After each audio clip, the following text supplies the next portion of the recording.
When your child's safety is at risk because the other parent is suffering from mental illness, how do you protect your child? It's not a time to make mistakes by not knowing Michigan law. You need to act now, and you need to show the court the full picture. In this video, I'm going to explain how the court evaluates the mental and physical health of both parents in a custody battle. And I'll share with you a couple of court cases that shed light on the issue, and then I'm going to outline steps that you can take to protect your child.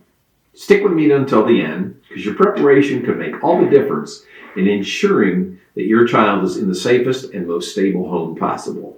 Under the Michigan Child Custody Act, specifically MCL 722.23, courts have to evaluate the best interests of the child by weighing 11 factors.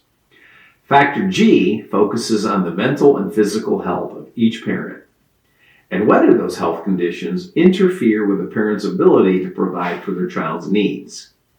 It's important to understand that courts don't automatically penalize a parent for having a mental health issue. Instead, the judge is going to look at whether or not those issues are being managed and how they affect parenting. So when raising concerns about the other parent's mental health, it's critical to remember that the court is going to look for evidence, not accusations. You've got to show how the parent's condition creates risk for your child and why your home provides the more stable environment. So let's look at some examples of what the judge will consider. Does either parent suffer from a mental or physical illness? What are the symptoms, and how does that impact the children? Was the illness actually diagnosed? Your opinion doesn't count. Is the illness being treated? If so, by whom? Does the parent follow the doctor's recommendations? Does the mentally ill parent self-medicate with alcohol or non-prescribed medication or illegal substances? And how is the child affected? Let's deep dive into a couple of examples. Often people suffering from mental illness don't seek medical health or mental health assistance. In other words, they remain undiagnosed.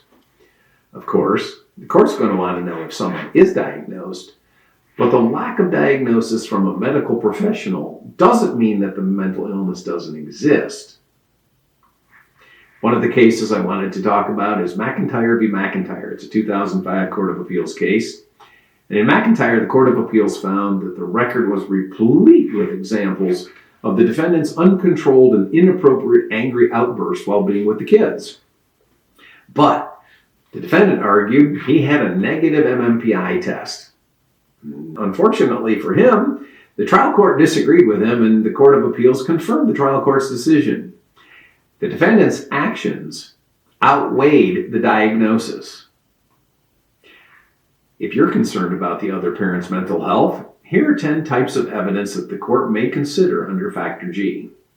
Number 1, a court-ordered psychological evaluation, and get a report and testimony from the evaluator. Number 2, medical records that show a diagnosis. 3, counseling records. Number 4, any incident reports, such as employment records or police reports. Number 5, if you've got domestic violence police reports of unruly behavior. Number 6, employment records that show misconduct or tardiness or incidents of unruly behavior. Number 7, patterns of job loss, housing instability, or any other unstable behavior. Number 8, reports of untreated conditions such as failing to attend therapy or discontinuing prescribed medications. Number 9, testimony from teachers, caregivers, and other experts who have observed how the parent's mental health has affected the child. Number 10, review all the records from by a forensic psychologist and get their associated testimony. If you fear that the other parent's mental health could harm your child, here are 5 steps that you can take to protect them and strengthen your case. Step 1, get evidence. Courts rely on facts, not feelings. Get documentation, medical records, police reports, witness statements that show how the other parent's mental health has impacted their ability to care for your child. Step 2, get an expert opinion. You're not a psychologist, and your opinion isn't going to carry weight of an expert. Your attorney may know all of these issues, but even their opinion doesn't count because they're not a psychologist, they're an attorney. So, Get a court order, request a court order for a psychological evaluation, or in the alternative, you may consider hiring a forensic psychologist to simply review all of the records, especially if you have substantial records. Step 3, build a case around the big picture. Factor G is only one part of the custody evaluation, but show how your strengths in other areas, providing a stable home, fostering a strong parent and child bond, might outweigh concerns about mental health concerns.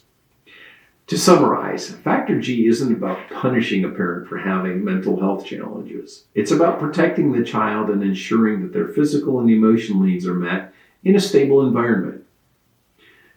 By presenting clear evidence and focusing on your child's well-being and staying proactive, you can show the court why your home is the best place for your child to thrive. Often, if not in most situations, the evidence to be presented needs to be presented by experts, and it is often a battle between experts. So make sure that you get a good expert and that you have an expert.